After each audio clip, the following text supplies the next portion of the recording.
Hello everybody, hi, it's me Whimsy, Whimsy's Tarot.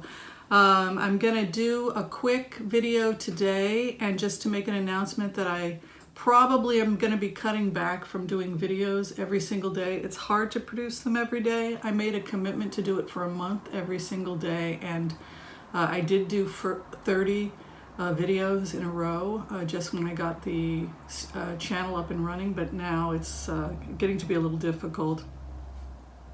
I'm booked solid today, and so I'm trying to get the videos out, and it's just a little difficult, but it was fun for the first 30 days to do it every day. And so now I think I'll probably try and put a video up about every 3-4 days, just when it's significant. And thank you everyone who's been asking questions. I want to get to everybody's questions today about my meditation. The other thing about putting out a video every day is that it kind of puts pressure on me that I have to produce something, that the meditation becomes a kind of, I don't want to call it a circus act, but it becomes kind of like, well, I've got to produce something. And I would like the meditations to be organic, in the sense that it's kind of a gift. If I get something, I get something that I can share. And sometimes I just meditate and go to sleep, and there's really not a lot to share. So probably videos will drop down to about 4 times a week. Sorry, but that's kind of what's going on there. There's been a couple questions people have. I want to make sure to get to them all. They asked me if I could tune into the children that are in detention right now, the children who were taken at the border. That's really horrific, and I find it very difficult to meditate on that. I do think we need to pray and to pressure members of our members of Congress, etc., to do something about it. I think we have to be politically active, but personally it's just a very difficult meditation for me, because it's just such a horrible thing. So I have not spent a lot of time meditating on it. I have spent a lot of time praying about it, but I haven't gone there in the meditative state. So yeah, so I apologize. People wanted me to look into that. I just didn't feel comfortable doing that. I wanted to clarify the meditations I've done on Roger Stone, and why I felt like he was going to do a plea deal. The reason why I had come to the decision that Roger Stone was going to negotiate with Mueller is because of the meditation I did with Roger Stone, where I had heard him say, I'm not ready to come out and say who those phone conversations were with. It was almost like playing bridge or poker with somebody, in the sense that they had their cards and they were like, no, I'm going to hold on to that. I'm going to give you this, but I'm going to hold on to that. That suggests negotiations. That suggests that the person is considering some kind of a deal, and that's why I came to that conclusion. It was the fact that he was withholding some information and giving some information. So if it was a sealed confession, if he had some kind of a deal with Mueller, that would explain why some stuff is going to be permanently sealed. The other thing that I keep picking up when I do meditations is the issue of dark money in DC, and the fact that people really want to limit the scope of the investigation on the president because it's going directly into dark money, it's going into money laundering, and because there's so much shady dark money in DC, in both political parties, people are, there she is, it's very unlikely that, hello, welcome to the conversation. She's coming to get Flopsy. Yes, we're borrowing Flopsy temporarily. I'm sorry. We took her baby. So yeah. Sorry. A lot of the blocking of the investigation, I think, has to do with concerns about dark money, and the fact that the feds are in a different position than, say, a political candidate who's making deals with lobbying groups, making deals with various different countries, etc. The feds just want to shut down the dark money. They just want to shut off the money flow, particularly laundered money, etc. It's kind of interesting that now we're seeing people who are politicians, lobbyists, etc., are now being shut down, like Maria Bettina's boyfriend, whose name I just escapes me right now. He just got in trouble for money laundering. So that is exactly what we're seeing. We're seeing them shutting down the money. And that's the whole story of dark money in DC, and the fact that it doesn't start or end with this president. I think what happened with Trump is that he just pushed a lot of toes. He stepped on a lot of toes. He was emotionally erratic. He caused his wealthy constituents to lose a lot of money during the shutdown. They lost a lot of money during the trade deals, and it was his erratic behavior that has caused him to become increasingly erratic. The dark money, though, is linked to other politicians besides Trump, and so for that reason, I don't think that was the main reason why he developed enemies in DC. He was always an outsider, but as long as he didn't interrupt their business and as long as he promoted their business, they were going to be okay with him. Pelosi is interesting, Nancy Pelosi, because on the one hand, totally dismantling any power he may have, that Trump may have, is maybe even a better strategy than removing him. In the sense that Pelosi may want to dismantle any power and make this president a lame duck president without removing him. If you remove him, you create a lot of disruption. And if you remove him, you also may create a kind of revenge on the part of some Republicans or Trump supporters. However, if you completely dismantle him and make it so that he can't accomplish anything, that may be more of what Nancy Pelosi's strategy is. People had asked me, do I think that Nancy Pelosi would be the president if Trump was removed? It's a nice thought, but politically, you know, Spiro Agnew had to leave under the Nixon administration. He was replaced by Ford. If worse came to worse and they felt that Mike Pence couldn't do the job, I could see them removing Mike Pence and putting somebody else in as the vice president to complete the job before they would allow Nancy Pelosi to get in. But let's go ahead and we'll throw some cards and we'll see if Nancy Pelosi stands a chance of being the president, because that would be kind of cool, wouldn't it?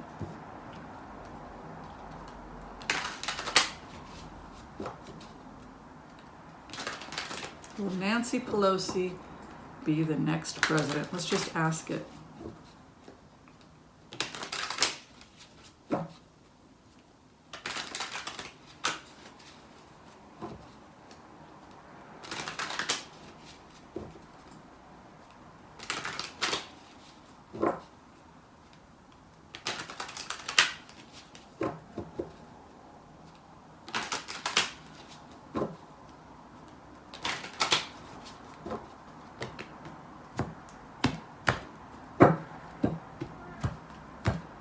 Mila.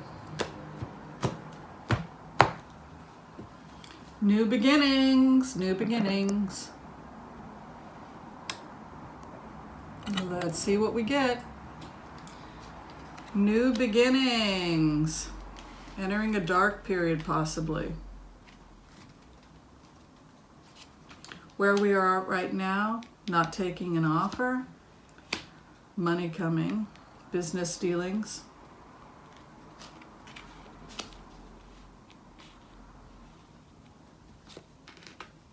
Coming into power.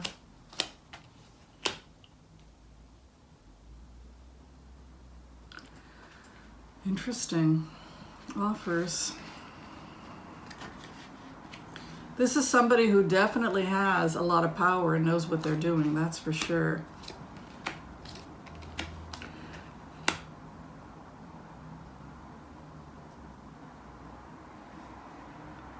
I don't think she necessarily feels that she wants to be president or necessarily would be president. It's more that she wants oversight. This is more the kind of a reading that I would get if somebody wanted oversight or wanted to hold somebody accountable, but not necessarily somebody who's coming into a position of power as the next president.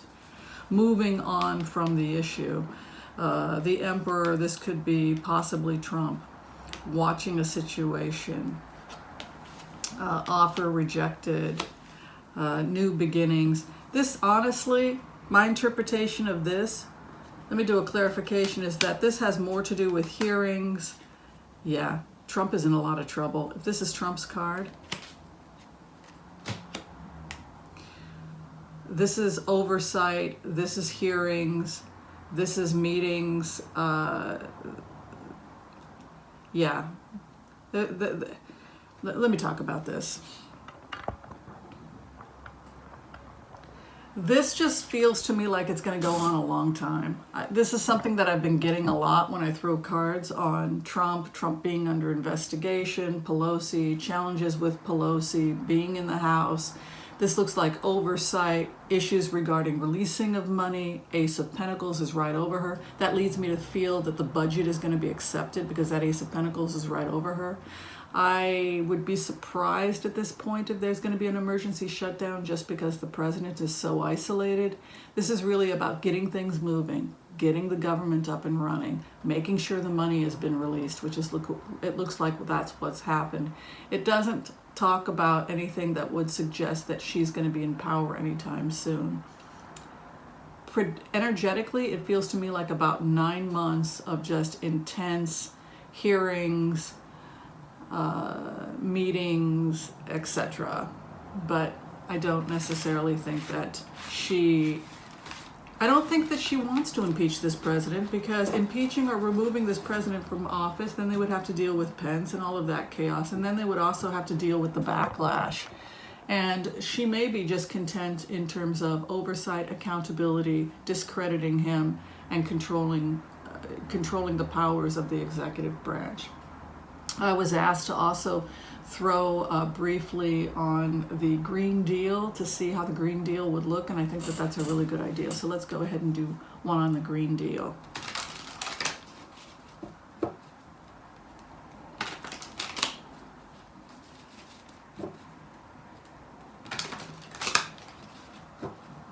We can dream of a Pelosi presidency. I don't know if we're going to get it. What does the Green Deal look like?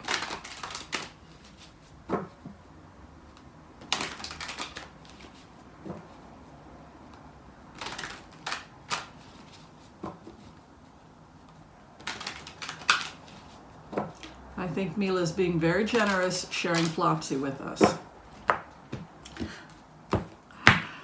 She checked her baby and then she left.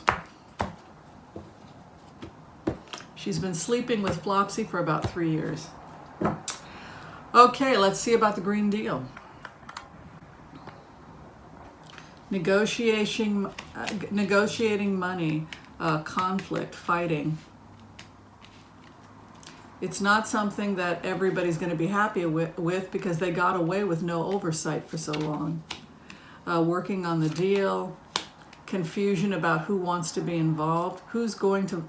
You know, they start off trying to get people to volunteer to be a part of this, businesses to be a part of this, but it starts off really people walking away from negotiations. There's an idea here that people should start off first volunteering to be part of the Green Deal. What companies want to volunteer? It's an interesting idea. Basically, what I'm getting is that they are going to ask companies to volunteer to be part of the Green Deal.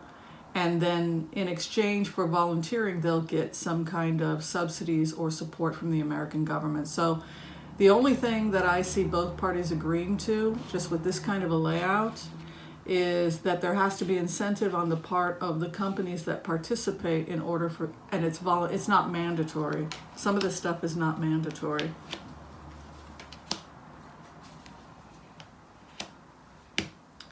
Oversight eventually. But walking away, difficulty negotiating, there has to be some kind of willingness on the part of others to agree to this. But eventually there's oversight. It starts off though, you're gonna start hearing about incentives for companies, it looks like, and it has to be more voluntary rather than mandatory at this point. Eventually though, it's going to be mandatory in terms of cleaning up the environment, in terms of government oversight. It's really sad how far we've gone the other way with cards like these. All right, so that's my prediction about the Green Deal. At first, they're going to invite companies to participate in Green Deal types of ventures, oversight, etc., in exchange for subsidies or tax breaks. Some people get up and walk away from the deal.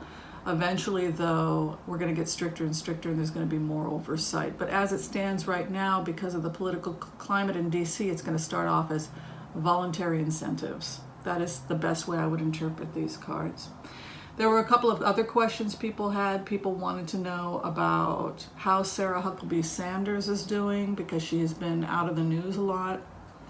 When I tuned in on her, I just felt a lot of fighting between Trump and Sarah Huckabee Sanders. He was mad at her because of some stuff that she had said. Yeah, so that was all I could pick up about Sarah Huckabee Sanders, is that there's just a lack of respect on the part of the president towards her right now. She's lost credibility with the president, and that has caused a kind of it's almost like he almost wanted her to quit at one point, but she didn't. So that was what I saw with Sarah Huckabee Sanders. People wanted to know about Matt Whitaker. I can go ahead and quickly throw some cards on Matt Whitaker. Let's take a look. You want back up? Hello. Okay, Matt Whitaker.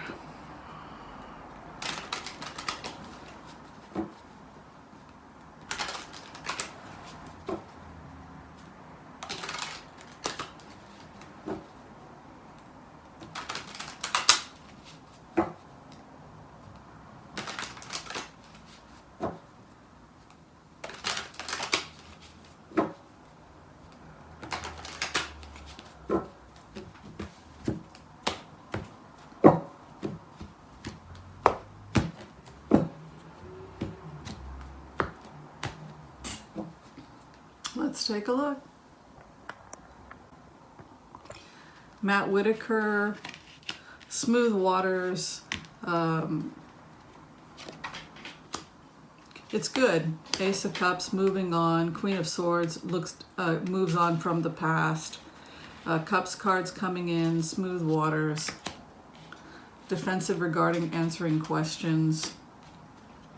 He's coming out of a rocky period, but things are going to get better, probably because he's moving on. I think he's going to get out of there. He's now in the inverted tower. That's because he's in the hot seat. Conflicts. His job is over. He's going to get a job probably in the public sector. Knight of Cups coming in. Queen of Swords putting the past behind him. You can see here an Ace of Cups coming in. This guy's going to get rescued. New beginnings, probably in the spring, with a Four of Wands coming in. He's in a rocky situation right now, but it resolved. His job is gone. He's out of there. Justice.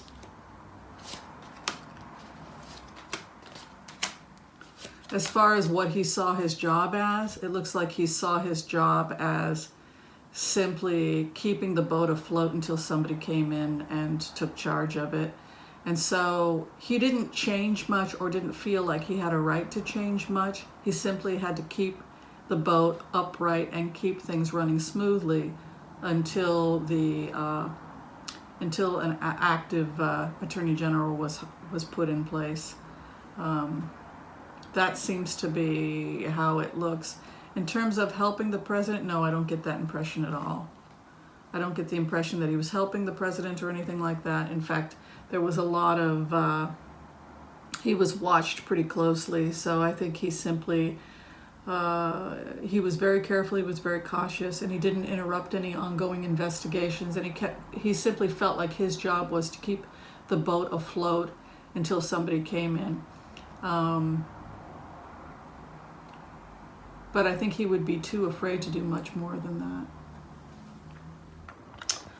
Okay, so that's what I see on Whitaker. I think it's okay. I don't see him obstructing justice. I don't see him committing any crimes. There were too many people watching him. His job was simply to keep everything stable until somebody else could come in. And yeah, so that's what I see. I think Barr's going to get in. And I think the reason why we might not be able to see the full report is because it may contain some stuff that is sealed, like sealed confessions, etc., which I've talked about before. All right, thanks everybody for watching today's video. People had questions about next week's schedule. Yes, I do have some openings for next week. And also thank you to everyone who has sat through the commercials here on the channel. We've raised, I believe, close to $600. I haven't gotten our first paycheck for the commercials, but they're going to be going towards water conservation in Africa. And thank you to everybody who found charities for us to donate to, because it helps. You know, every little bit helps that we can put towards conservation and the environment. Thanks for watching, everyone. We'll see you next time.